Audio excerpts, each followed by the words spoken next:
Paano naman yung misis mo tsaka yung anak mo? Di nila alam na niloloko na sila.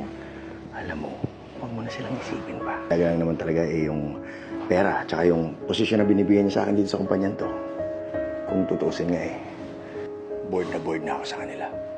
Tsaka yung anak ko, naku, hindi ko naman mahal yun.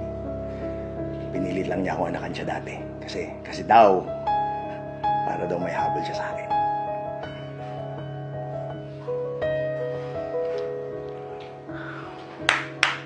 Wow! Talaga lang ha. Grabe. Ang sakit marinig nun. Oops, sorry. Narinig pala ng tunay mong asawa. Oo. Dinig na dinig ko lahat ng panggagago mo sa akin.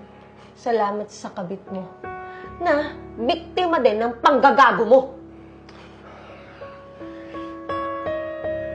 Mahal. Lahat ng mga narinig mo hindi totoo yun eh. Ana, paano?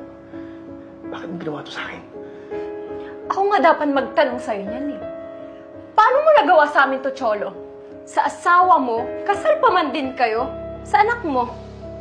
Ganyan na lang ba talaga kapag bored na sa asawa? Maghahanap ng ibang babae para lang gawing pamparausan? Well, I'm sorry to tell you. Hindi ako ganun ka-cheap na babae para maging kabit mo at para makasira ng pamilya.